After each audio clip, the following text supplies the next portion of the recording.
Julle kan weer oopmaak daar by Jakobus. Ons begin met die 5de hoofstuk vandag. Jakobus hoofstuk 5.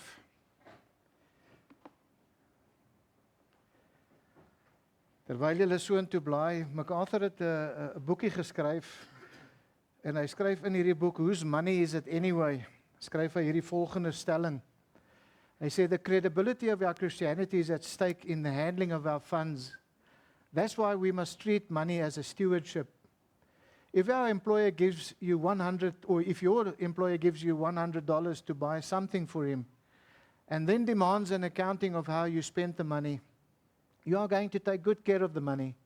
But if you have $100 of your own money, then you'll spend it how you please. But whose money is it anyway? The answer is God's.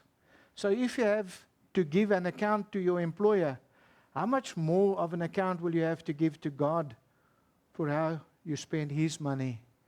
En dit is 'n baie goeie gedagte, die basiese gedagte wat Jakobus dan aanraak in vandag se teks.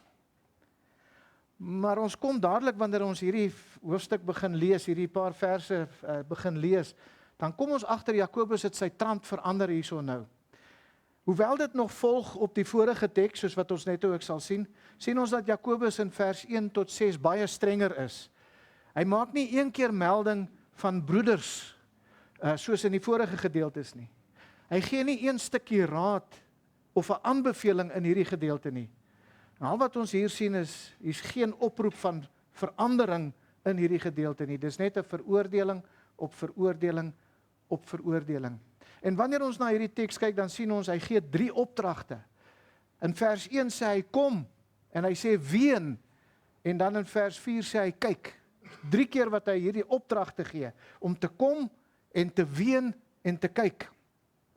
En die rede daarvoor is, omdat Jakobus praat hier met 'n spesifieke groep mense. Hy praat hier met die ryk ongeredde mense. Die ryk ongeredde mense. Nou, wie is hierdie ryk ongeredde mense?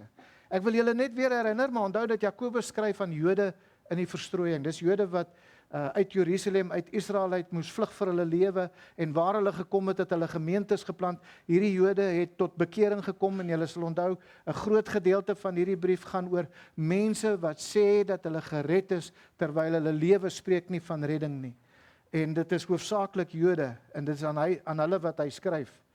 Hy skryf as 'n Jood wat baie bekend is met hulle Joodse tradisies. En daar is een ding wat die Jode het 'n valse idee gehad, dat as 'n persoon ryk is, dan is die feit dat hy ryk is dit 'n bevestiging dat hy regverdig voor God is. Maar as hy arm is dit dan eerder 'n bewyse dat hy deur God vervloek is.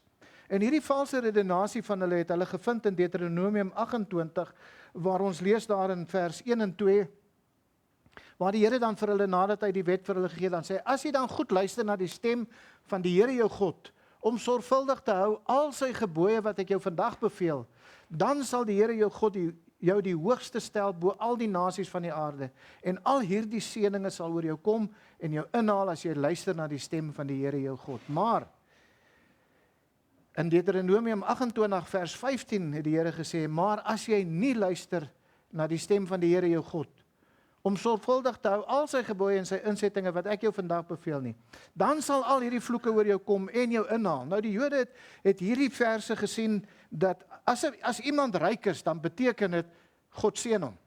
Maar as iemand arm is, dan beteken dit God vervloek hom, want hy het nie hierdie opdragte gehoorsaam gewees nie. En dit is juis hierdie siening wat Christus dan in die Nuwe Testament kom weer lê in die verhaal van Lazarus en die ryk man, 'n verhaal wat ons almal goed ken. Julle kan so intoe blaai, Lukas 16 vers 19 tot 26.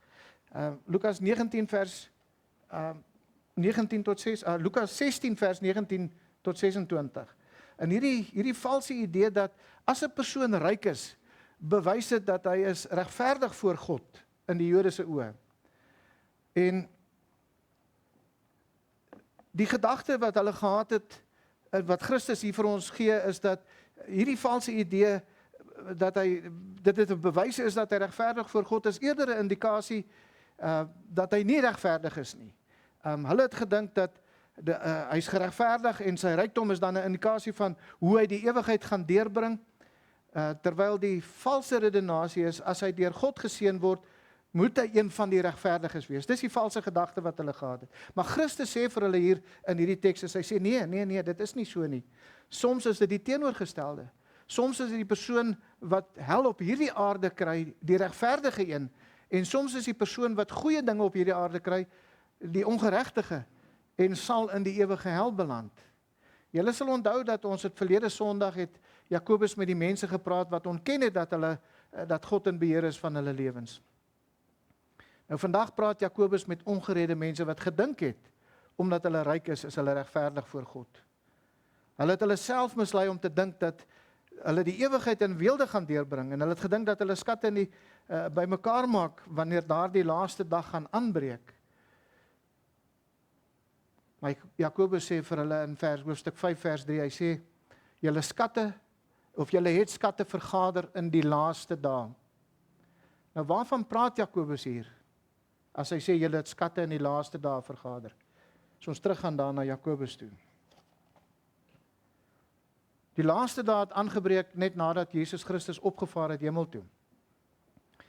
Die apostels het Jesus se wederkoms alreeds in hulle tyd verwag, en dis die gedagte wat ons moet verstaan hierso, is dat toe Jakobus geskryf het hulle gedink die wederkoms gaan nou enige oomblik plaasvind. Vir hulle was hulle alreeds in die laaste dae gewees, hulle was reeds in die laaste tyd. Hulle het gewag vir die wederkoms van Christus. En as ons na die konteks kyk nou van wat Jakobus praat hierso, dan sê hy vir hulle in vers 3, julle rykdom sal tot 'n getuienis teen julle wees. Dit sal soos 'n vuur julle vlees verteer.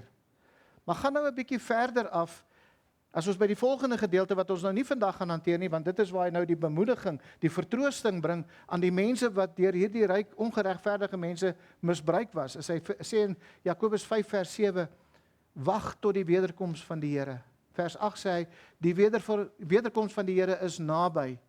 En dan vers 9 sê hy, kyk, die regter staan voor die deur. Om wat te doen? Hoekom staan die regter voor die deur? Hy staan reg om te kom oordeel. Soos ons sien in die konteks en die tyd waarvan Jakobus praat, is dan in die tyd wanneer Christus gaan terugkom en wanneer hy as regter hierdie aarde gaan oordeel. En hierdie mense het gedink hulle vergader skatte vir die ewigheid. Maar die skatte wat hulle versamel het, is juist die getuienis wat teen hulle gaan getuig daardie dag wanneer Christus terugkom en as regter kom oordeel. Julle weet, daar's 'n ou gesegde wat sê, geld wat stom is, maak reg wat krom is. Dink julle het dit seker al gehoor, nê? Dis daai gedagte van die korrupte geld, wat 'n mens kan doen wat jy wil doen, as jy net genoeg geld het om te betaal daarvoor, nê? Geld wat stom is, maak reg wat krom is. Maar Jakobus leer vir ons vandag iets anderste. Hy sê vir ons, geld praat. Maar die vraag is, wat sê dit? So geld is nie stom nie, geld praat, maar wat sê dit? Kom ons lees saam daar in Jakobus hoofstuk 5 vers 1 tot 6. Hy sê, kom nou julle rykes, ween en huil oor die ellendes wat oor julle kom. Julle rykdom is bedorwe en julle klere is deur die motte verniel. Julle goud en silwer is verroes en hulle roes sal tot 'n getuienis teen julle wees en sal soos 'n vuur julle vlees verteer. Julle het skatte vergader in die laaste dae. Kyk, die loon van die arbeiders wat julle lande afgehoes het, wat deur julle agtergehou is, roep uit, en die geroep van die maaiers het gekom tot in die ore van die Here van die leerskare. Julle het op die aarde 'n weelderige en losbandige lewe gelei. Julle het julle harte vet gevoer soos op 'n slagdag. Veroordeel, vermoor het julle die regverdiges. Hy versit hom nie teen julle nie. So julle kan sien, dit is net veroordeling op veroordeling. So Jakobus begin ook hierdie teks met die woorde, kom nou julle rykes.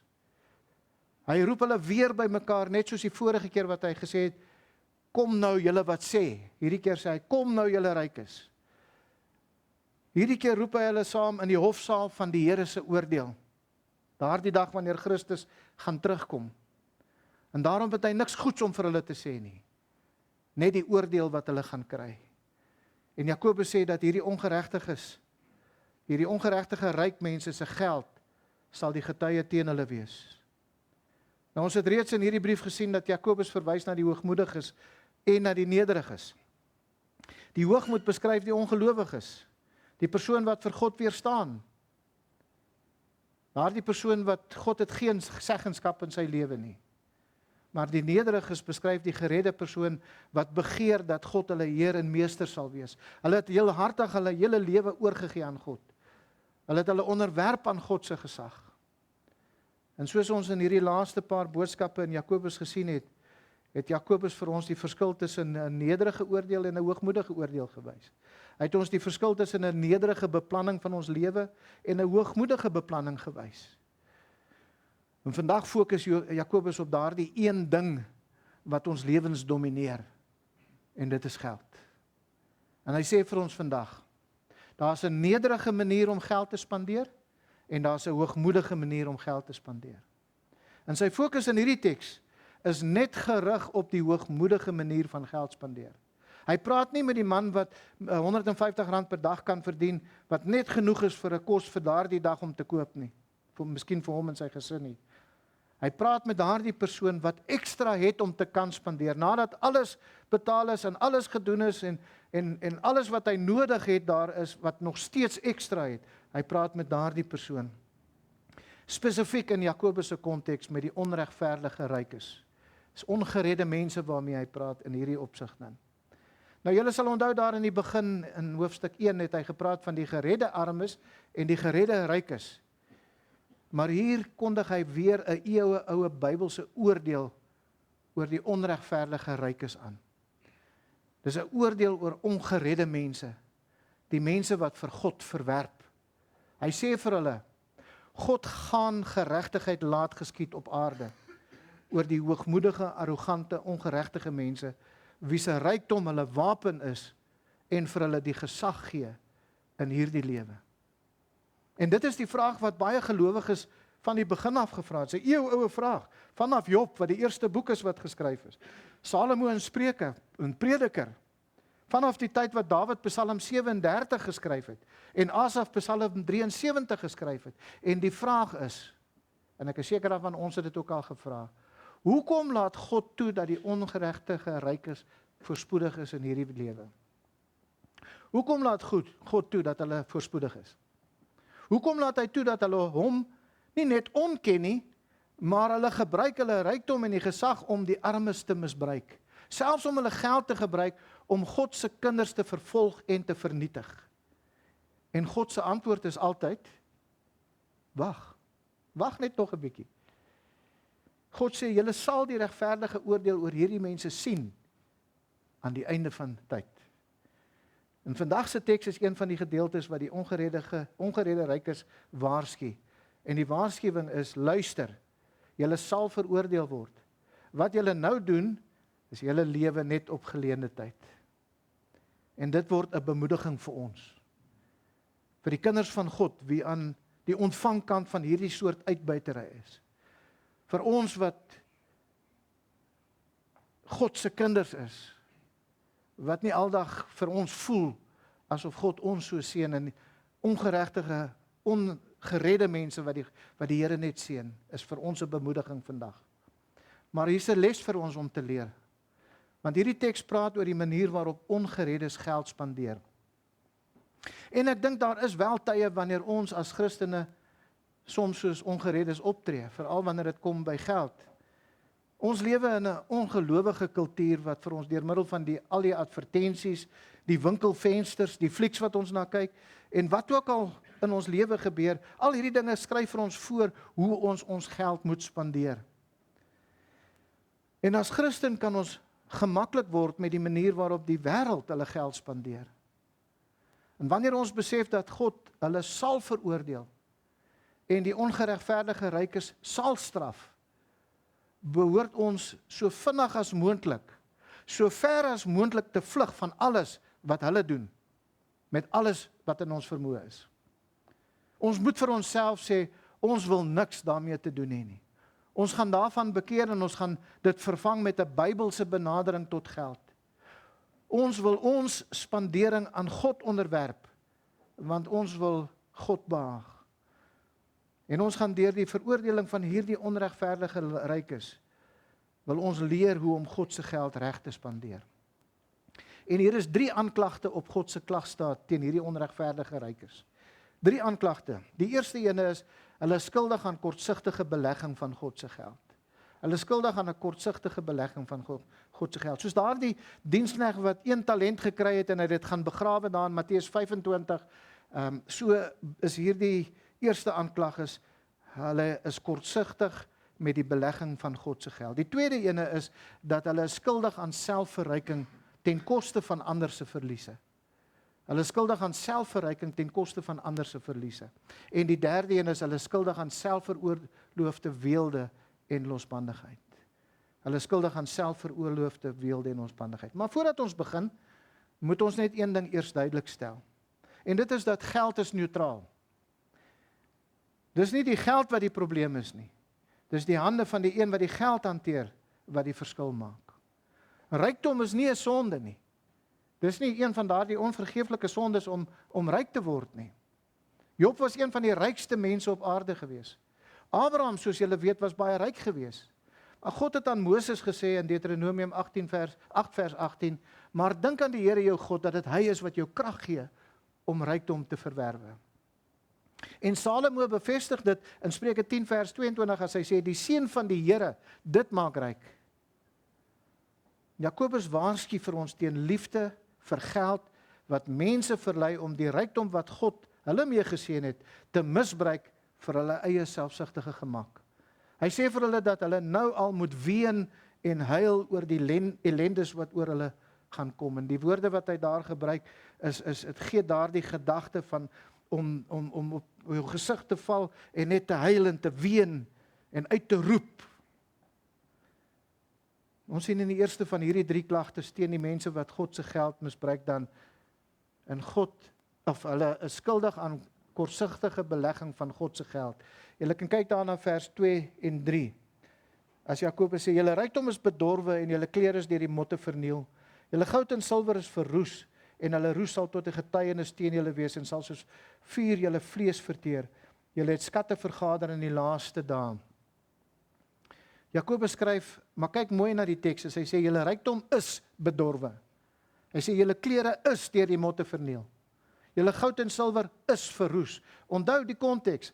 Hy praat met hulle, dat wat gaan die oordeel wees. Hulle is nou nog besig, in die laaste dae is hulle besig om skatte te versamel, maar hy sê wat in die oordeels, en hy sê, hy gebruik die woord is bedorwe, is deur die motte verniel, is verroes. Dis alles in die voltooide teenwoordige tyd geskryf. En dit beteken, dat dit so goed as klaar gebeur het. Dit is verroes. Dit is deur motte verniel. Hulle het gedink dat hulle skatte vergader, om vir hulle 'n gemaklike lewe te gee. Maar Jakobus sê, in die dag wanneer julle voor God sal staan, met die groot wit troonoordeel eendag aan die einde, reg aan die einde, sal daar niks van dit wees nie. Ons weet dat goud en silwer nie kan roes nie. Dis een van daardie materiale wat nie kan roes nie. En daarom beteken dit dan, dat as hy sê dit is verroes, dan beteken dit dat dit absoluut van geen waarde gaan hê in daardie dag nie. En ek wil dit vir julle so verduidelik, dit is om soos in 'n vreemde land te kom met jou Suid-Afrikaanse geld. Kom ons sê is daar in Europa iewerste. Jy het al die geld in die wêreld, jy kan daai kontant in jou sakke rondloop mee en alles, maar jy kan niks koop, jy kan niks doen in daardie land voordat jy dit nie eers omgeruil het met die plaaslike wat is dit, die geldeenheid. So jy sal dit eers moet omruil as jy iets wil doen in daardie land. So Jakobus sê vir hierdie ryk ongeredde mense, julle is besig om geld te versamel wat vir jou niks gaan beteken eendag nie. God sê vir die trotshart, daar kom 'n dag wat jy absoluut niks gaan hê nie. Dis soos 'n vriend van my wat ek eendag is in 'n gemeente waar ek gedien het 'n klomp jare terug al. Het hierdie persoon, hy het 'n persoonlike familievriend geword later aan. En wat met hom gebeur het voor hy tot bekering gekom het, is hy het sy plaas en sy beeste en alles wat hy gehad het, het hy gaan verkoop. En hy het dit gaan belê in 'n besigheid. Daai tyd het die besigheid gekom van geld uitleen en dan vat jy die ou se kaartjie en elke oggend as sy salaris inbetaal word, dan gaan trek jy eerste jou en hulle het iets soos 100% rente gevra of so iets en so aan. En toe die regering 'n stop gesit aan daardie besigheid. En toe dit gebeur, toe verloor hy alles wat hy gehad het. Hy het die volgende oggend wakker geword en hy kon nie eens sy elektrisiteit gaan betaal nie. Hy het nie eens 'n kar mee gehad om terug te ry na sy pa waar hy die enigste plek waar hy sy gesin kon heenvat nie. Sy pa moes hom kom haal het daar. Hy het niks gehad nie. Ek dink hy het R1 op sy naam gehad. En dit is wat Jakobus vir hierdie ryk ongeregtige mense sê. Daar gaan 'n dag kom wat jy niks gaan hê nie. Alles wat jy het gaan vir jou niks beteken nie. Maar kyk verder na Jakobus 5 vers 3. Hy sê dat die roes van die goud en die silwer sal tot 'n getuie teen julle wees. En die feit dat hulle goud en silwer het wat nou waardeloos geword het, is die bewyse dat hulle op die aarde ryk was. Daardie rykdom wat hulle gehad het, het nou niks werd nie. En dit bevestig dat hulle nie die geld waarmee God hulle geseën het, reg belê het nie. Hulle het 'n swak belegging of beleggings gemaak, deur dit tot hulle eie voordeel te belê. Hulle geld sal praat en wat dit sal sê is, jy is skuldig aan 'n hoogmoedige verwerping van God. Maar let op dat Jakobus verder gaan. Hy sê dat die roes van hulle goud en silwer sal, soos 'n vuur, julle vlees verteer. En hierdie beeldspraak hier is baie duidelik verwysend na die hel. Dit is duidelik die poel van vuur en swaal waarna Jakobus hier verwys. So hoekom word hulle veroordeel? En die rede daarvoor is omdat hulle alles wat God in sy voorsienigheid vir hulle gegee het, verkeerd belê het. Onthou, God laat die reën val op die regverdiges en die onregverdiges. Hulle het alles in die tydelike op hulle self hier in hierdie lewe belê en nie in die ewige nie. En die manier waarop hulle met geld omgegaan het, het bewys wat in hulle harte in alle werklikheid is. Onthou julle nog wat het Christus gesê in Matteus 6 vers 21? Christus gesê, waar julle hart is, waar julle skat is, daar sal julle hart ook wees. En dit is hoekom Jesus ook dan op 'n stadium in Matteus 6 vers 19 en 20 gesê het, moenie vir julle skatte bymekaar maak op die aarde, waar mot en roes verniel en waar diewe inbreek en steel nie. Maar maak vir julle skatte bymekaar in die hemel, waar geen mot of roes verniel nie, en waar diewe nie inbreek en steel nie. So jy sien, daar's 'n manier om op 'n verkeerde belegging te maak, en daar's 'n manier om 'n regte belegging te maak. Daar's ook 'n ander geval waar Jesus ook hierdie raad gegee het, en julle kan weer terugblaai daar na Lukas 16 toe as julle wil, as julle gaan kyk, en hier sien ons, kry ons die gelykenis van die ryk man wat 'n bestuurder gehad het. So ons lees daar in Lukas 16 van vers 19 af.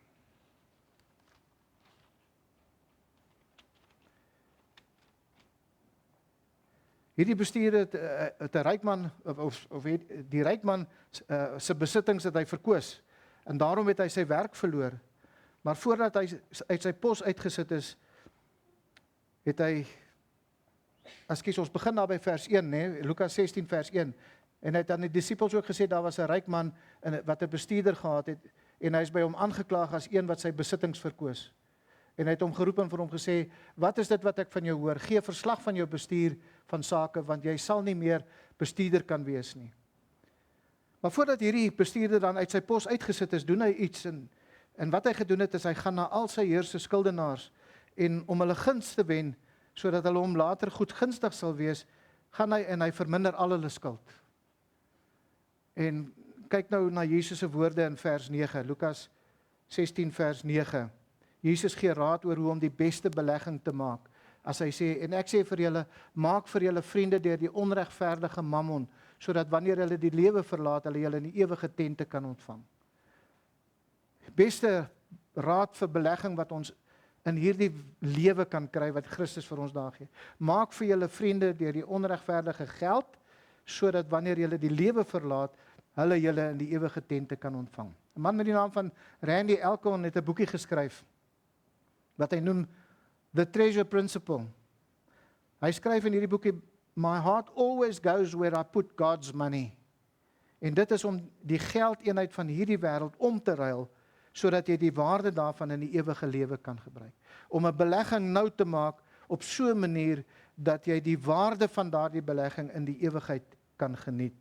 Wanneer ek hierdie gedeelte lees in Lukas 16 hier, dan is dit vir my soos 'n prentjie waar ons daardie dag, wanneer die wegraping nou plaasvind, en ons die Christene word nou opgeroep hemel toe, en ek kry daardie gedagte van, soos wat ons opgaan hemel toe, En soos wat ons nou naby aan die hemel kom, is daar mense se hande wat uit die hemel uitreik na ons toe, om ons te help, om ons net daai laaste stukkie in die hemel in te help. En daardie hande wat uitreik, is die hande van mense wat ons geld hier op aarde gebruik het, op so 'n manier, wat hulle gehelp het, om gered te word, en daarom is hulle in die hemel.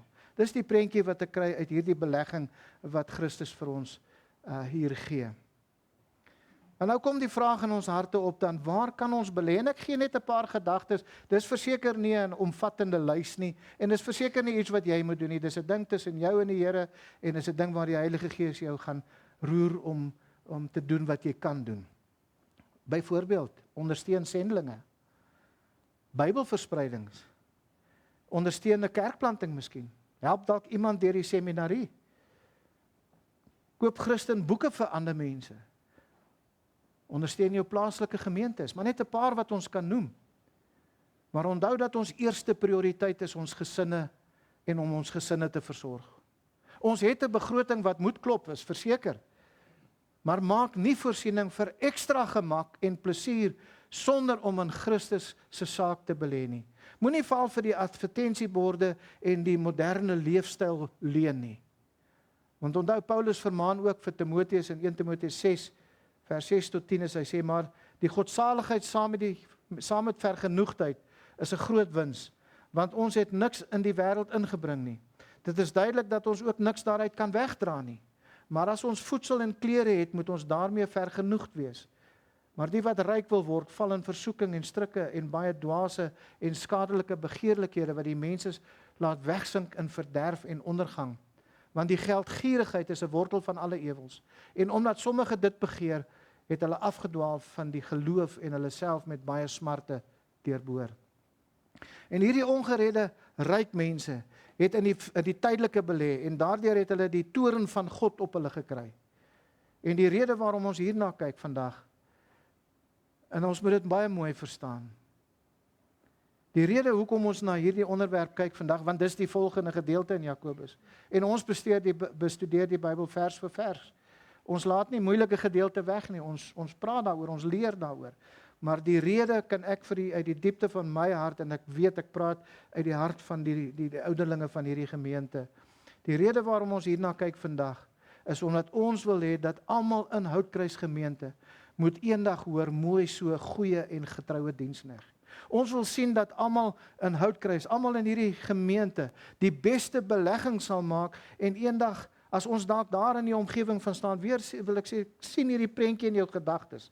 Ons is daar voor die regterstoel van Christus, die bema stoel van Christus, en elke persoon kom verby, en kom ons sê maar net, die ouderlinge staan daar een kant, en dis jou beurt om in te kom, en jy kry al hierdie geweldige beloninge van Christus, omdat jy die seëninge wat hy jou mee geseën het, reg belê het. En terwyl jy so omdraai, vang jy een van ons oë, en daar kom net so 'n smile op jou gesig, om net te sê dankie. Dit is waaroor ons oor hierdie gedeelte wil praat vandag. Dit is waarom ons dit wil leer. Wanneer jy dan daardie beloning kry, dit is wat ons graag sal wil sien eendag. En omdat ek seker is dat hierdie volgende punt wat Jakobus maak, op die klag staat teen hierdie ongeredde ryk mense aan wie Jakobus skryf. Ek is verseker dat nie een in Houtkruis se mense kan hierdie klag teengemaak word nie. Uit eie ervaring uit kan ek getuig. Ek dink nie daar's iemand in Houtkruis wat hierdie aanklag teengemaak kan word nie. En dit is hierdie een, hulle is skuldig aan selfverryking ten koste van ander se verliese. Vers 4 en 6. Kyk weer net daarna Jakobus, ons terug by Jakobus vers 4 en 6. 4 en 6, nee. In vers 4 sê hy, kyk, die loon van die arbeiders wat julle lande afgeoes het, wat deur julle agtergehou is, roep uit. En die geroep van die maaiers het gekom tot in die ore van die Here van die leerskare. Kyk nou na vers 6. Veroordeel, vermoor het julle die regverdige. Hy versit hom nie teen julle nie. Jakobus begin hierdie gedeelte weer met die opdrag. Kyk. En as hy dit as 'n opdrag uitdruk, dan is dit vir my so asof Jakobus vir hulle sê, julle is so behep met julleself, dat julle nie raak sien wat julle aan ander mense doen nie. Kyk weer mooi na Jakobus 5 vers 4 en Jakobus 5 vers 6. Hier is die tweede rede waaraan hulle skuldig is en waarom die oordeel van God op hulle is. En dit is omdat hulle wins gemaak het uit die verlies van ander mense. Hulle het mense misbruik om hulle self te verryk. Vers 4 beskryf 'n gebruik wat in die Ou Testamentiese tyd al in gebruik was. En daardie selfde gebruik is tot vandag toe nog steeds in gebruik. God waarsku vir Israel in Levitikus 19 vers 13 as hy sê, jy mag jou naaste nie verdruk of beroof nie. Die dagloner se loon mag nie by jou die dagloner se loon mag by jou nie tot die môre toe bly nie. En dan ook in hoofstuk 24 vers 15 sê hy, op die dag self moet jy sy loon gee, sodat die son oor hom nie ondergaan nie, want hy is arm en sy siel verlang daarna, dat hy nie teen jou tot die Here roep en dit sonde in jou word nie. Sien, die arme man wil net werk vir sy loon aan die einde van daardie dag. En hy wil net sy loon kry sodat hy kos kan gaan koop vir hom en vir sy gesin. Maar weet julle wat die onregverdige rykes doen? Net 'n illustrasie. Hulle wil meer rente kry en wil daarom sy geld so lank as moontlik in die bank hou. En dit het al letterlik met my gebeur. En dit is soos die ryk miljonair wat om die hoek ry en daar staan 'n paar manne wat werk soek vir die dag en hy laai hulle op en hy beloof hulle, hy gaan hulle R200 vir die dag gee. En hierdie manne is maar net te bly, hulle kan iets verdien vir vandag om ietsie te kan eet vanaand. Maar wanneer hulle klaar is, dan sê hy dat hy toe nou nie tyd gehad om bank toe te gaan en die geld te gaan trek nie. En omdat dit Vrydagmiddag gesê vir hulle, ag, julle moet maar Maandag terugkom. Maar eintlik hoop hy dat hulle gaan nie terugkom nie, want dan hoef hy nie te betaal nie. En dis hierdie gedagte wat Jakobus vir ons hier uitstip. Daar sal dalk 'n ander illustrasie ook, en kan dalk ook wees, soos die groot besighede, wat 'n klein besigheidsman nader, en hierdie klein besigheidsman is eintlik net 'n doring in sy vlees, dit vat van sy kliënte weg, en daarom wil hy hierdie klein besigheidsman vernietig, sodat hy nie meer besigheid sal doen nie, en sodat die groot besigheid meer besigheid kan doen. En wat hy nou doen is, hy kom na die klein besigheidsman en hy sit 'n groot bestelling by die klein besigheid in. En hierdie klein besigheid eienaar is maar net te bly, want hy het hierdie kontrak so brood nodig vir 'n inkomste vir hom en vir sy gesin. En daarom gaan hy en hy maak 'n tweede verband op sy huis om die materiaal te kan gaan aankoop vir hierdie kontrak. En dan kom daar die groot besigheid en skielik kanselleer hy hierdie kontrak. Die eintlike rede daarvoor is maar net sodat hierdie klein besigheid bankrot kan gaan, omdat hy nie sy verband kan betaal nie. En dan kom die groot besigheid en hy koop nou op 'n bankrotveiling al hierdie materiaal wat hierdie klein besigheidman gekoop het op 'n baie verlaagde prys, op so hy kan nog groter profijt daar ook maak, en sy kompetisie is weg. Jy sien, die klein besigheid eienaar is bankrot, hy verloor alles en sukkel om te oorleef. En dit is wat Jakobus hier vir hierdie ryk onregverdige ryk mense sê. Jakobus sê dat die geld wat hulle toekom, die arbeider, sowel as die gekerm van die mense oor hulle lot, het die ore van God bereik. God hoor dit. Soos Israel se geroep oor die slawerny, toe hulle daar in Egipte land was in Eksodus 6, so hoor God die geroep nie net van die geld wat teruggehou is nie, maar ook van die gekerm van hierdie mense wat dan honger moet gaan slaap in daardie aand, of alles verloor wat hulle het. En kyk, Jakobus gebruik die naam van God hier, as hy sê die Here van die leerskare. En dis 'n baie spesifieke naam van God. Dis die Here van die weermagte, of dan die groot en magtige een. Dis die God wat vergeld. En Jakobus sê, die God wat vergeld, hoor dit. God is baie toornig op mense wat die geld wat hy vir hulle gegee het, gebruik om hulpelose mense te misbruik en te manipuleer. En omdat hulle arm is, kan hulle nie een van hulle kan na die hof toe gaan nie, want hulle het nie die geld om hof toe te gaan, en die ryk man het genoeg geld om hulle te veg, totdat hulle nog verder bankrot is. So ek glo, persoonlik glo ek, dat elke gelowige hier weet om die mense wat vir ons gewerk het, op tyd te betaal, net omdat ons die betekenis van jy moet jou naaste lief hê soos jouself werklik verstaan, as kinders van God. Ek onthou die dae toe ek hierdie boodskap voorberei het, toe dink ek so terug daaraan, ek onthou die dae toe ek 'n vakleerling was. Ek het R38 'n week verdien. En hoe ongelukkig was ek nie gewees as die betaalkantore fout gemaak het met my aftrekkings in die week nie. En dan het ek net R37 uitgekry in plaas van R38. R1 op R38 is baie geld in daai tyd gewees. En ek onthou daardie ongelukkigheid wanneer hulle fout maak met jou paycheck. Die Hebreërskrywer sê vir ons in Hebreërs 13 vers 16: Vergeet die weldadigheid en die mededeelsaam nie, want God het 'n welbehae aan sulke offers. As Christene moet ons meer as die letter van die wet doen. En ons doen dit. Die minimum salaris wat die wet voorskryf is baie min, en ons weet dat as iemand elke dag van die week 'n werkie kan kry, is dit skaars genoeg om te kan oorleef. En ons weet dat die kans klein is dat hulle in elk geval elke dag 'n werkie kan kry.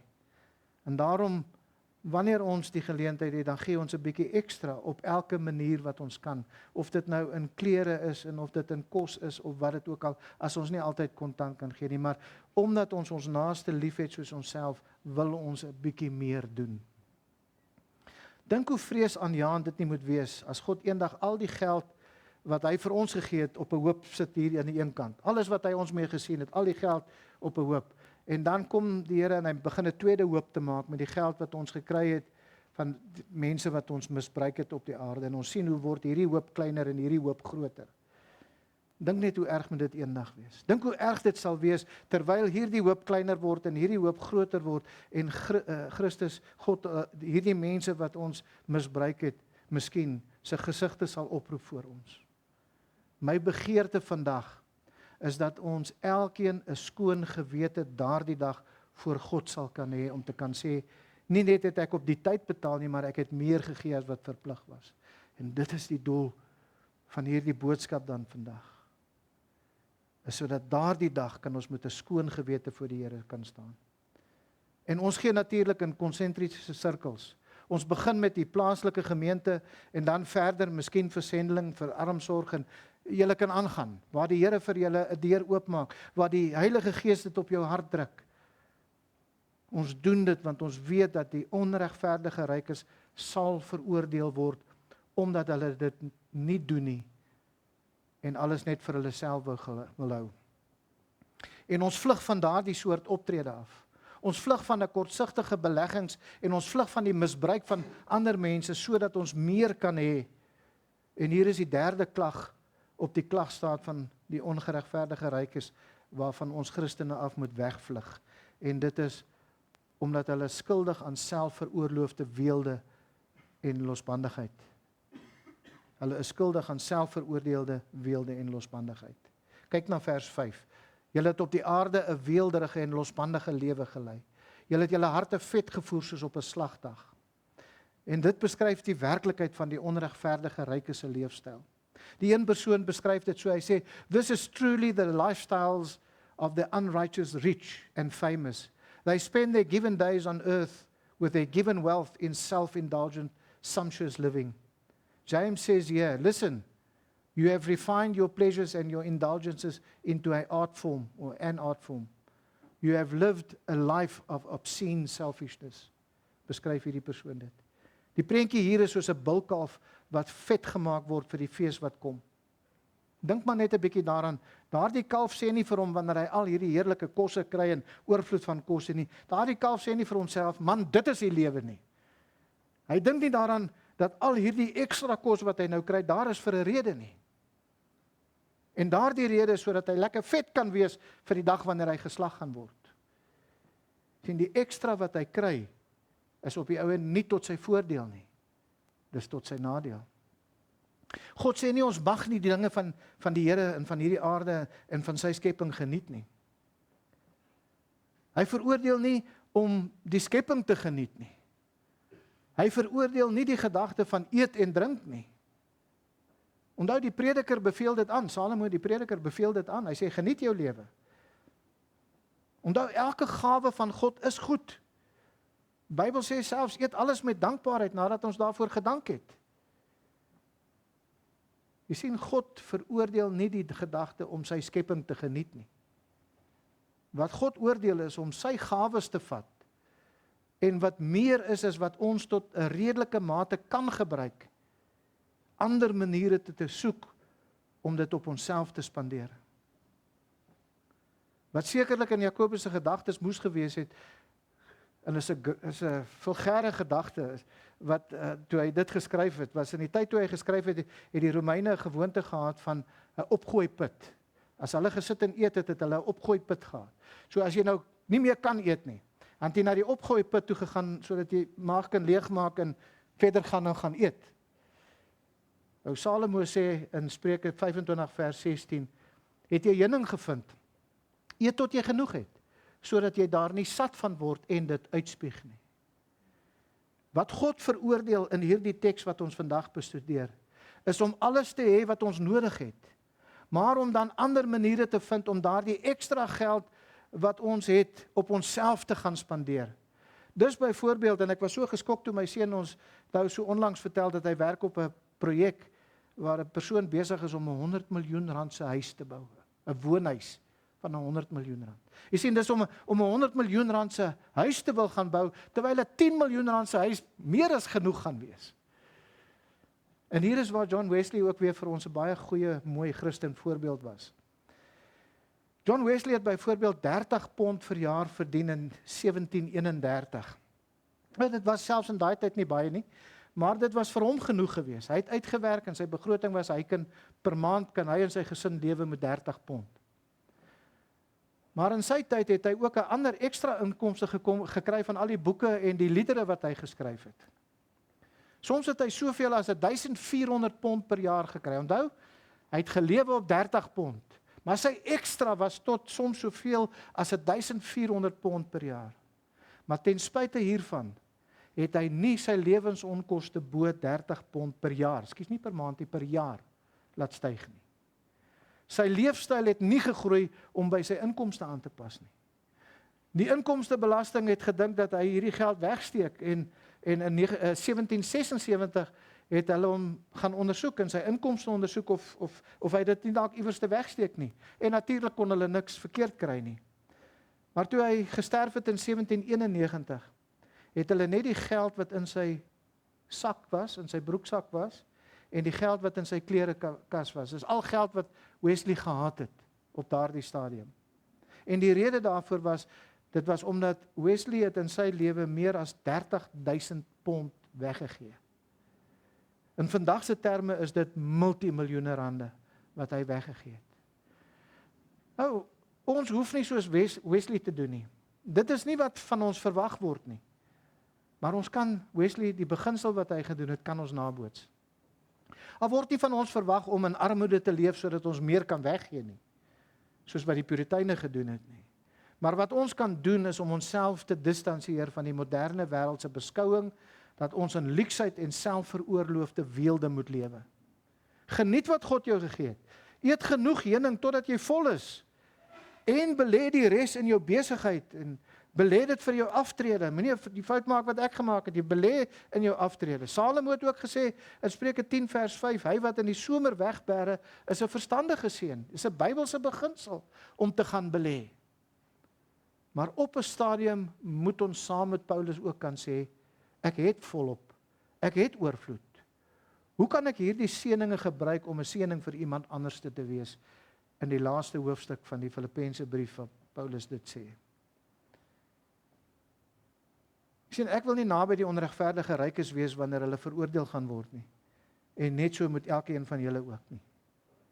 Jesus het meer oor geld gepraat toe hy op aarde was, as wat hy oor die hemel en die hel gelyk gepraat het. Het is interessant om dit te verstaan, om te besef. Hy het meer oor geld gepraat toe Christus op aarde was, as wat hy oor die hemel en die hel tesame gepraat het. Een so geval was in Lukas 6 vers 24, maar wee julle rykes, want julle het julle troos weg.